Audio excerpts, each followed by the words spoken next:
asalaamaaleykum mbokk Thiès asalaamaaleykum mbokk yi nga xam ne yéenay saxoo di seetaan seen télévision régionale Prestige TV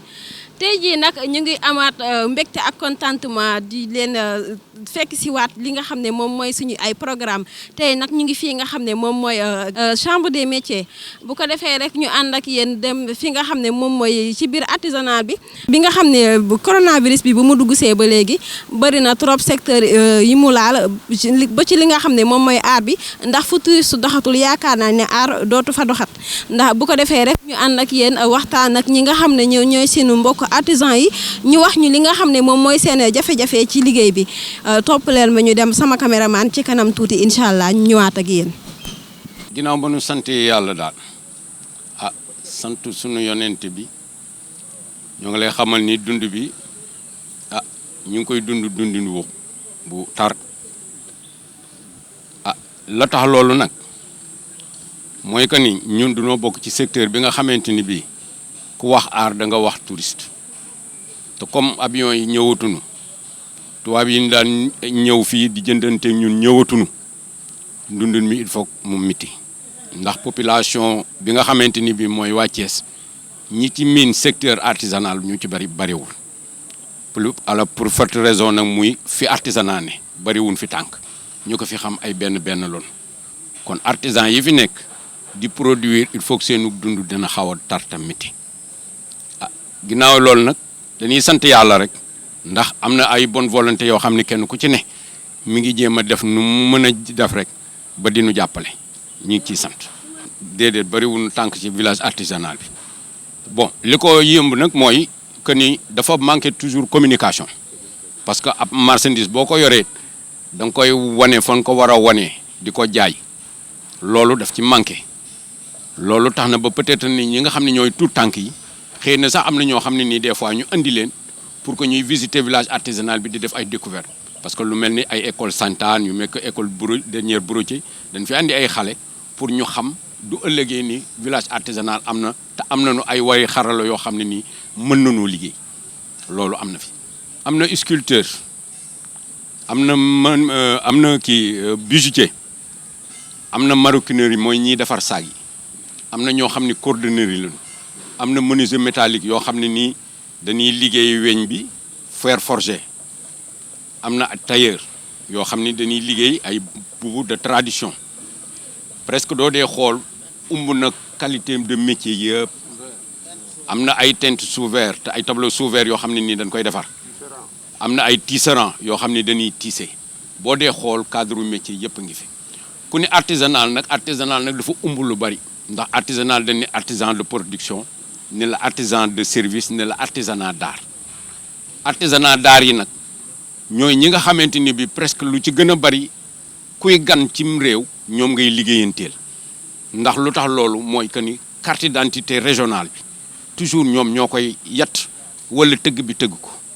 ñu mën koo takk di ko mën a yóbbu fu ne noonu la artisanat di doxe exploité wuñ ko parce que kooku ci volet commission de foire la bokk kooku doo dee xool texte bi dafa ba commission de foire mooy que ni ñun artisans yi bu ñu liggéeyee chaque année dañoo am droit dem defi exposition mais foire léegi ñëpp ko jël commerçant bi jël na ko individuel bi jël na ko mais foire la ko tax a jóg muy artisan bi nga xam ne dafa créer toog liggéey année bi yëpp dem ba jeex ñu won ko benn place mu toog foo woo ay natt ngoomam yi nekk ci sous région bi yëpp kenn ku ci ne ñëw génne loo xamante ni bii sa morom dana ko gis yow it nga gis ko gan yi nga xam ne ni tamit ay touristes ñu gis ko mais loolu dafa sooxe parce que ña ko war a yorewuñ ko ña ko war a doxaluñ ko loolu moo andi mënutu leen koo gis ci biir dëkk bi boo dee xool léegi foiru ay commerçant ngeen di gis foiru ay Dame Gueye mi ngi créé benn foire fële ci place de France bu ko defee léegi nag foire yi di jalaañoo mais foire doxewul noonu boo dee xool kenn ci ñoom yorul texte boo xam ne nii jox na ko autorisation pour mu def foire pour artisanat yi la artisanat d'art yi sax surtout même production ak tailleur yi sax mën nañ cee bokk mais artisanat d'art a tax mu jóg parce que ñooñu ñooy yore esprit créatif ñooy créer bu nu créer mu nekk lu rafet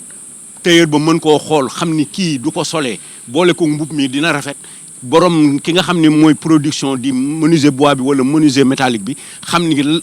armoire bi du ko booleeg lii couplé ko ak jigéen ji du taxawee dana rafet loolu mooy aar bi. waaye lu jafe dindi la au Sénégal boo ko dee xool kooku usurpation de fonction la loolu boo xoolee nag li nga xamante ni bii moom la ñu yore muy texte bi mooy que ni yow pour ñu jox la carte professionnelle mën nga dem nag wuti sa entreprise xëy na dindi da ngay copier mais carte professionnelle bi moo ci gën a am solo carte professionnelle bi nag ba nii ñuy waxee ni ñu koy joxee tegagum na ci yoon ndax dañ lay laaj certificat de travail laaj la ku la jàngal métier gouverneur bi présider ko ñu mën laa jox carte professionnelle à partir de ce moment nag am nga droit dem ubbi ji sa entreprise ni yow kat lii mooy sa métier leneen li ci topp nag nga suivre ko mooy droit yi nga war a fay ay taxes yi nga war a fay sa entreprise nan lay doxee nan ngay defee concurrence su marché noonu la ñuy liggéey waaw. côté artisanat d'art moom amul lool côté artisanat d'art moom xayma wuñu dara loo xamante ni bi waxuma la sax lu ñu leen ñuy jàppale mais nu ñuy renforcer suñu capacité xam-xam bi maanaam nan lañ koy yokkee sax amu fi bu dee ci wàllu bijouterie gisuñu ko bu dee wàllu par exemple cordonnerie de temps en temps ñu ni ñi ngi def formation mais ku génn du ma wax de plus mukk assistance rek la ma waxe kon boog état bi fi mu waroon a teg loxoom tegu ko fa affaire bi dafa laaj ñoom ñuy ñëw ci acteurs yi ñi ko yore moom ko ñuy wax ak ñoom mais duñu fekk benn Samba Gaye mu toog ci bureau ba ñuy wax ak moom dañoo war a ñëw ci acteurs yi ñoo ko yore ñu wax ak ñoom inspecter leen xam ñii lan moo war ci ñoom buñ ko defee su boobaa mbir mi mën naa jëf ay tànki kanam waaye nag bu dee ni yéen da ngeen toog constitué ñoo xamante ni bi dinoo jàng école karawaatu fii ñëw di expliquer mais du boobaa ñoom beneen yoon rek la ñuy jaar moo tax kenn gisu ci boppam artisanat d'art du Covanis bi rek bi de artisanat daal ba mu dalee sonn ak léegi ëpp na 10 ans yàllaa ñuy suturaal rek waaye ëpp na 10 ans surtout plus particulièrement nag région de Thiès ñun nag Thiès la ñu xam région de Thiès bi sonn nañu coono boo xam ne yàlla rek ko xam waaw ñoo ngi nii avancé wuñu demuñu dikkunu bijouterie ci gën a yéesati bijouterie mara day taali doo waxi cordonnerie te loolu lépp dafa demande une organisation duñu organiser jàppale nu wan nu ay yoon xool nit ki da nga koy teete yëkkati ko taxawal ko di ko doxloo ndànk ba mu mën a taxaw su boobaa sa jaan wàcc na waaye diñu wax nii que dig rek te dara duñ ko gis di dugal ci ay programme yoo xamante ni bii du benn programme boo xam ne amal nañu njariñ loolu moo tax c'est difficile que ne artisanal d'art avancé li nu bëgg daal mooy autorité yi ci boppam ubbi seen bët ubbi seen nopp ubbi seen bureau ñëw déglu ñu wax ak ñoom bu demee ba loolu te ñoom ñu sol seen dàll ñëw parce que tey ji du ma yor dépense boo xam ne nii tey laa ko bëgg a régler di waxu di dem ministère wala fenn di ko fa jéem a régler wala ci gouverneur munta ne parce que problème mu sama kër gee laa gën a tal waaye nag moom ca la bokk mais li wérti wóor mooy ñoom bu ñu soloon seen dàll def dara tëwul état dara tëwu ko xanaa kay lu mu jubluwul te doo dee xool la région de Thiès dafa détenir 70% de la population thiessoise sont des artisans kër goo dugg boo wàññul ñett da nga wàññi benn lu mu tuuti 70% de la population thiessoise sont des artisans fii amul benn usine amul dara artisanat la kër bu fi ne waaye état bi moo war a def jéego ñëw bu aborder artisan yi xam lan la ak naka la musunoo nommé benn ministre muy Mamadou Talla ba ci ñii depuis Idrissa Seck ba léegi Idrissa Seck sax musula ñëw sax ci artisanal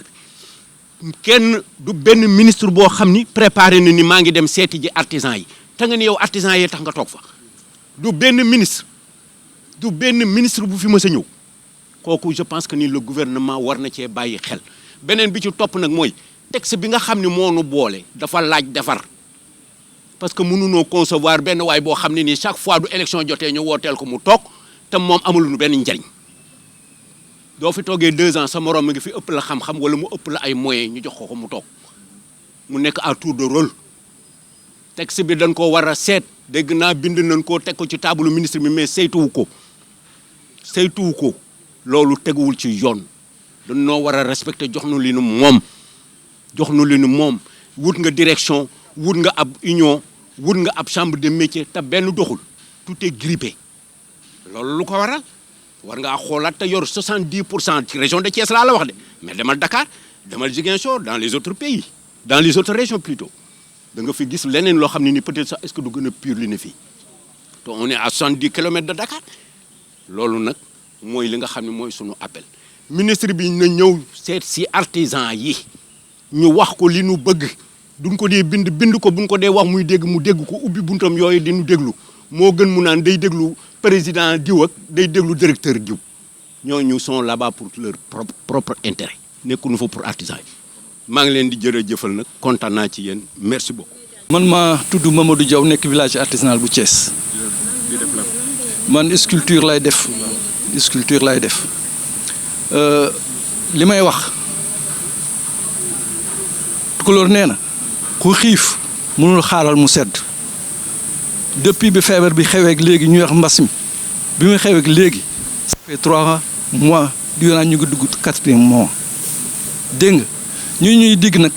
ba mu jógee la ñu dégg président de la république mu ne jox na artisan yi 4 milliards gisuñu 4 milliards dégguñu 4 milliards gisuñu yëpp ceeb gisuñu yëpp diwlin nañu waxante dëgg te bu sonn amee ñun ñii ñoo sonn bu ñuy dimbale secteur tourisme dégg nga nañ ci boole artisanat ba barki démb maa ngi dégg ñuy wax ne ministre de la culture président de la république yokkal na leen 3 milliards ñun nag sunu 4 milliards yi dégg suñu dégguñu xamuñu fu mu jaar tey ci suba maa ngi xëy di dégg ñuy wax artisans yi jox na leen 150 millions ku nekk 150 000 ku nekk dégg nga loolu bu amee ñuy wax dañ koy jaarale ci Orange Money mais bala ngaa jaarale xaalis ci Orange Money da nga xam numéro téléphone kooku mun ko yónnee xaalis dégg nga loolu bu amee te yónnee su ma la xamul yow mii toog yow mii taxaw di ma interroger dégg nga aw ma sa numéro téléphone nan la ko laa lay yónnee kon nag nañu leeral 150 millions yi ñuy joobe ñii ñu bëggoon a dimbale sax mënutuñ ñoo dimbale ñu doon dimbale mënutuñ ñoo dimbale parce que dañoo yaakaar ne jot nañ ci fekk jotuñu dërëm nañ ko wax ca kaw dégg nga Dame Diop ministre de l'artisanat da ngaa yilif artisanat ak formation professionnelle artisanat nag ak formation professionnelle ñoo ànd bul yëkkati affaire bi rek jëmale ko formation professionnelle dégg nga artisanat daar yi ci la ñu bokk dégg nga ñëwal rendre leen visite ñu rendre la compte li fi nekk dégg nga xaalis bi ñuy wax nag jox lañ la ko fexeel nañu jot ci pour ñu mën a survivre dundutuñu de dañoo xam de ci bekkoor lañu nekk bekkoor bu méttee métti laa la wax dégg nga li ñi ñu dimbalee as néew ay artisans yu fi nekkoon nekkatuñu fi ak nit ñoo xam ne ay porte de bonne volonté ñetti action lañ fi gis ñaar ñi ay artisans yu fi nekkoon la dimbali ñu ki si des coopération bu ñu doon liggéeyante ak ñun ñoo ñu dimbali tout récemment ceeb bu doy artisans yëpp ku nekk am ci ab saako yóbbu sa këram kon nag lañ ñu dimbali dégg nga ku xiif laa la wax sama njëlbéenu wax mënul xaaral mu sedd bu dee loolu ñuy wax am na nañ ko joxe buñ ko mën a joxe na nañ ko téye ngeen baal ñu wasalaam. man maa ngi tudd Moustapha Thiam di bijoutier fii ci village artisanal bi nga xamante ni fii laa jàngee métier fii laa nekk chef d'atelier en 1979 dellusiwaat fii il y a 5 ans di reprendre sama place engagé wu trop it ci cause bi muy sooxe gi nga xamante ni le secteur de l'artisanat daf ko sooxe au niveau du Sénégal muy secteur boo xamante ni booy xool y a une politique insignifiante de l'État bu muy mener envers ce secteur muy l'artisanat d'art ndax ñun lu ñu am comme patrimoine mooy artisanat d'art muy la bijouterie la maroquinerie la sculpture la peinture le tissage ak yu mel noonu métier yooyu moo ànd ak la tradition sénégalaise moom la ñu mën a jaay bitim réew moom la gan gi ñëw it war ko soxla mais leneen lu mu doon gan gi bu ñëwee lu ne ca marché ba bàyyi na ko ci réewam ba tax na artisanat d'art boobu nag léegi dafa am une mauvaise politique boo xamante ne moom la état di mener mooy li muy promouvoir mooy l'artisanat industriel la menuiserie bois fer aluminium xeet yooyu parce que marché yi foofu la ne mais ñoom lii lañu moom lii la ñu gën a mën a tiitaroo loolu nag bala ma interpeller état wala chambre de métier wala kenn man ñi ma njëkk a interpeller mooy les artisans qui ne sont pas organisés qui ne se concertent pas tey Dame Diop mënul ñëw ci kenn parce que demoo ci moom xamuloo yow yaa war a organiser wu quand même yëngatu def clin d'œil ñu mën laa xam bàyyi la xel mais boo toogee fi nga toog rek ci taatu kër gi di wax kese tamit kenn du la fi fekk loolu moom maa ngi ñoom a ànd wante loolu moo fi am. Les artisans ne sont pas organisés à Thiès il y a plus de 60 000 artisans actifs mais boo demee ci répertoire chambre de métier il y a que 2400 qui sont inscrits donc 57 000 et quelques artisans ne sont pas inscrits au registre de la chambre de métier ba tax na loolu quand même artisans yi laay njëkk a wax sama mbokki artisans yi ñu jóg wuti ay carte professionnelle am na yoon yu ñu xaaj pour ñu jaar ca autorités yi ñu ngi dem ci ñoom. Nous saluons monsieur le gouverneur qui est venu nous voir le 4 décembre 2009 yaakaar naa ne bari na situation yu bari yu ñu ko doon wax bi mu ñëwee fii gis na lu bari loo xamante ne ni xam na ni l'institution n'est pas gérée de la bonne manière et de la bonne façon. Artisanat bii ngeen taxaw c'est créé en 1966 il y a 54 ans ou 56 ans yoo xamante ne ni artisanat bi am na ko man mii tey j'ai 61 ans fii laay jàngee métier ba beru fi. wër réew mi ñu bisiwaat dellu su fi mais mësuñoo dem ci kenn fëgg buntu kenn ñun dañu nekk emploi indirect du tourisme donc li nga xamante ni moom la ñu génnee pour le secteur touristique ñun dañ cee am wàll li ñu génnee pour le secteur de l'artisanat dañ cee am wàll waaye nag buñ taxawee fii di ko laaj ci façon bii rek duñ ci jot de il faut être formel le problème du village artisanal ñu ngi wax enclavement man tey intervenir naa 2 fois ci benn rajo sax di ci wax enclavement bi du dara la meilleure publicité mooy de bouche à oreille nit ki fu mu mën a nekk te la muy liggéey nekk lu baax fu mu nekk ñu fekk ko fa. tey le village artisanal de Thiès en matière d'infrastructure moo gën ci village artisanaux yu nekk Sénégal yëpp ci espace ci infrastructure rek ci yu bëree bëri mais nag la gestion est mauvaise. Parce que dañu am benn tutelle muy la chambre des métiers qui est là en face de nous et depuis 12 ans nous avons un président boo xamante ni dafa jël ñun le village artisanal mettre ko en rade. On a toujours un président de comité de gestion bi nga xamante ni moo war di def la promotion du village artisanal ci matière foire ci lu mën a doon muy promotion nationale internationale kooku à chaque fois on a devant nous quelqu'un qui ne peut pas du tout vraiment régler le problème du village mbir da nga koy jox ku ko xam ak ku ko man mais moom mooy jël ku ko neex ku mënta lijjanti baatu mbubbam teg ko ci suñu kanam du dem duñu dem loolu nag c'est un combat bu ñu jóg tey jii ci jamono yi ngi nekk pour di jëlee ko fi c'est une deuxième fois que ngeen ñëw fi kon ñun vraiment amal nañ leen ngërëm ndax opportunité bi ngeen ñu may ba ñu mën a vraiment yëkkati suñu kàddu nit ñi dégguñu autorités yi dégguñu ba mën a ñoo bàyyi xel loolu ñu bari yombalalu ñu ko ñu nit demuñu ci kenn mais sincèrement ñu ngi leen xamal ni le village artisanal de Thiès dafa nekk une institution bokk ci liy jaay Thiès bu njëkk année bu nekk ay foire internationale day am ay groupe di jóge fii di dem di ñëw di jaay produit Thiès label Thiès mais tey ab dëkk boo ko bëggee jaay wala nga bëgg koo développer ba pare jël la nga xamante ne mooy aada ja cosaan ja di réalité ya tege ko boor yaakaar naa ni promotion boobu du mën a sori. volet touristique Thiès dafa war a nekk dafa mën a nekk une destination touristique parce que Thiès est la ville la plus appréciée du Sénégal par les touristes ñun def nañu 30 ans d'activité touristique xam nañ ki dara mais defuñu benn effort bu tax tey jii mais waroon na tey jii car bu départ beneen car ñëw. foire bu am au niveau de l'Europe am groupe bu jóge fii dem mais yooyu yëpp mënuñu ko am parce que nag nous avons un président de chambre des métiers qui fait ce qu'il veut et comme il veut et il met à la tête du comité de gestion qui il veut des gens qui ne peuvent pas du tout vraiment faire bouger les choses même pas 1 centimètre li ñuy wax nii waxuñu pour xas wala pour kële dañuy wax les réalités li fi am ku la wax lu dul lii day raayal mais loolu moo fi nekk les artisans sont fatigués. L'artisanat recevoir na 3 milliards daaw jéeg Thiès am ci wàllam nga war a ñëw formuler sa demande jot ci mais dañ lay laaj 40 000 fii laaj la 10 000 fële te yooyu yëpp à partir du ministère yooyu yëpp bokku ci woon ñu commencé ki dugal ay labaj ba fonds boobu état da koy jëlaat delloo ko ñun ñi ñëpp kenn amu ci te li ko waral mooy ki ñu jiite mooy ki dugal mbuxum état maire nangu ko yóbbu ko 40 000 yi ñu doon laaj. non 40 000 ci dépôt de dossier bi la non ci seen poste lañ ko dugal parce que waaw parce que au niveau du ministère xamal nañ ni laaju ñu leen dërëm. Il suffit que ce dossier normal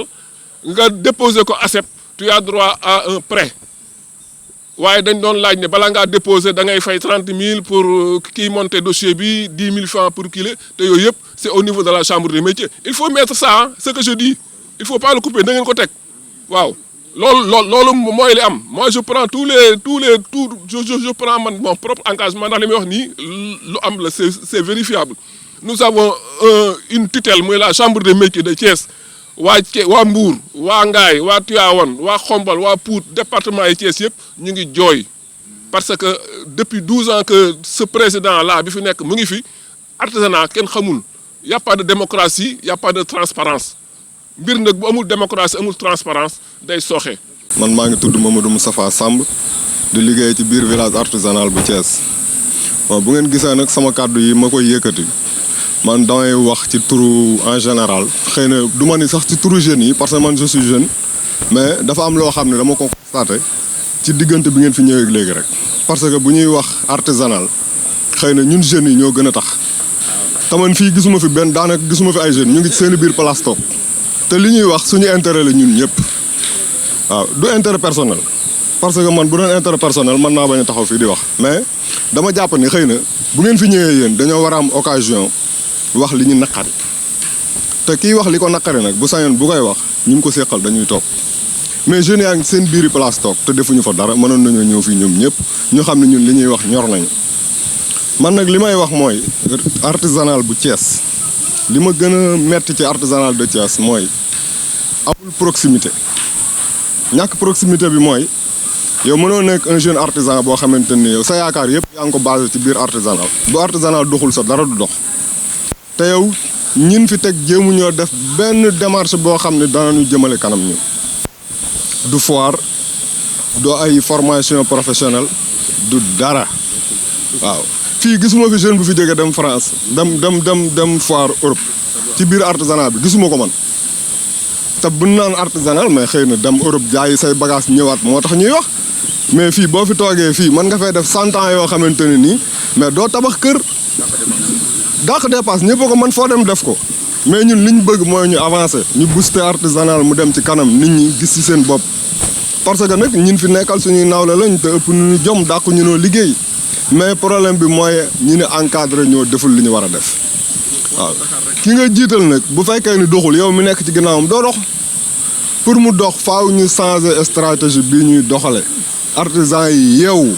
xam fi ñu jëm fan la mais nii ñuy def buñ ko bàyyiwul nii ñuy tas nii ñii jaar nii loolu amul benn njariñ li am njariñ mooy artisan yi dajaloo nekk benn def benn say waxandoo defandoo loolu rek moo ñu mën a dimbale wasalaam jërëjëf. salaamaaleykum man ci village bi laa ne boobu ak léegi war na ma 45 ans wala 50 ans depuis Senghor di ñëw fii village bi nag man li ma ci gën a naqari comme wax ngeen ci lu am solo man li ma am solo mooy village baa ngi ni amuñ sax gardien amuñu éclairage comme ay sëg lëndëm kërit la def mën nga fee dugg ba génn doo gis kenn ku la téye ci am matériel ay valeur ne fii man loolu mooy li ma gën a naqari ministre bi war nañu ci dimbali ba loolu deñ ñaareel ba ndimbal yi ñuy dégg muy coow di coow fépp ndimbal fépp ceeb duggul ci village bi te loolu te ñu ngi koy dégg ci rajo yi di ko dégg ci télé yi ñu naan dimbali artisan ñu gis ñu dara. man la Koumaré en fait li ma waroon wax yëpp sama naataango yi wax nañ ko ci ñàkk dox loolu moom jarul ma ci dellusiwaat dafa am loo xam ne moom la sama naataango yi waxoon sànq mu bëggoon ko leeral ndax jaajëf ku deful dara doo ko dégg te dafa am ñoo xam te ne ci diggante mbas bi mu amee ba nëgën nii ñooñu dañ ñoo dimbali ñu war leen cité ndax buñ waxee ba génn te cité wuñu leen dafa am lu muy nuru kenn ci moom mooy Papa Gueye. Papa Gueye ñoo ne indi fi 200 000 francs dimbali ñu ko bu kooku weesoo Papa Demba Fall fii la doon liggéey menuisier fii la doon liggéeyee mu génn fi moom moo ñëw indi 250 000 francs dimbali ñu bu loolu weesoo it allemand yi nga xam ne dañu def coopération par l'intermédiaire de Moustapha Samb ñi ñoom ñoo ñu indi 3 tonnes ñu séddoo ko ñooñu defal loolu ñooñu la ñu gis keneen ku ñu la wax ne gis nañ ko ne gisuñu ko ñooñu lañu gis bu suñu bët yi xonkee ñooñu la ñu gis waaw te ñun demuñ ci ñoom ñoo ñu gis ñëw ci ñun demuñ ci ñoom ñooñu yëg nañ ñu ku la yëg nga yàlla ko ku la faale nga faale ko wasalaam. kon nag mbokk yi ne ko gisandoo ñëw nañ fi nga xam ne moom mooy village artisanal bu Thiès waxtaan nañu ak ñoom nag li ñu soxla rek mooy ki leen dimbali ndaxte tourisme bi nga xam ne mu ngi raqalee ak léegi mu ngi bëgg a yàgg lool boobu léegi nag gisuñu kenn koo xam ne rek ñëw na fii ngir ittewoo li nga xam ne moom mooy seen ay produits ndaxte li nga xam ne nee nañu aussi ñi nga xam ne ñoom ñooy habitants thiessois yi duñ fiy faral di ñëw di visiter wala ñuy jënd seen ay produits